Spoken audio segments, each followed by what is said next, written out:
Have you ever experienced this problem where you're receiving countless of tasks and communications in Slack and you manually have to input them into another database like Airtable? This problem can be solved by using this automation. So check this out. Let's say I'm a team member who's sending a Slack message.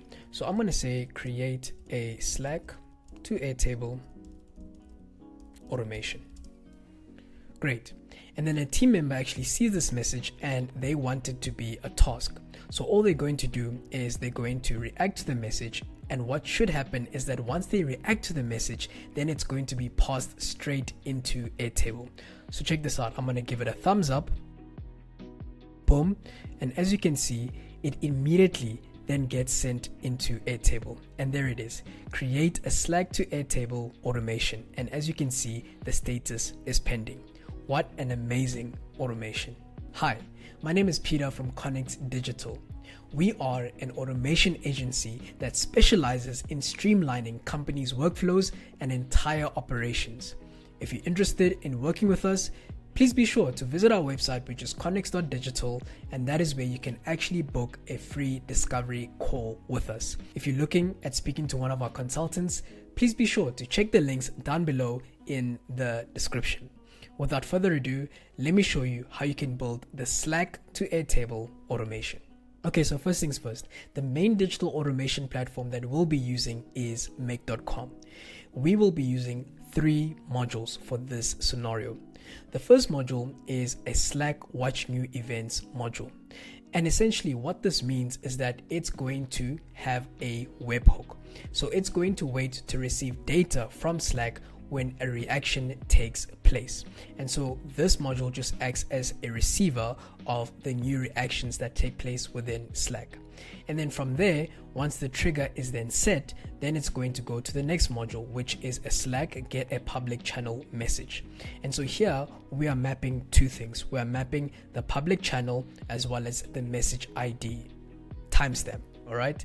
And the reason why we are doing this is because from the reaction, we want to get the exact message that has come through within Slack, or we want to get the communication from Slack, or we want to get that exact specific task that is coming from Slack.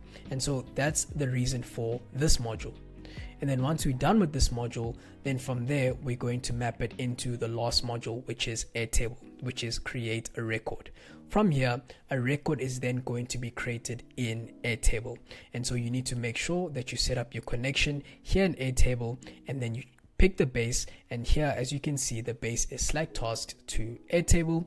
You pick the table, and then from here, you can then map the text response that you're getting from Slack. This is the communication or the task that you're getting from Slack.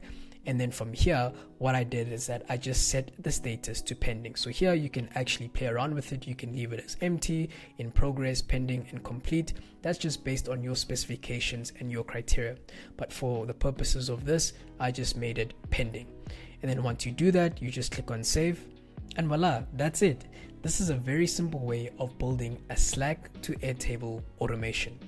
If you're interested in us actually building this for you, please be sure to reach out to us on our website, which is connex.digital, and that's where you can book a free discovery call with us.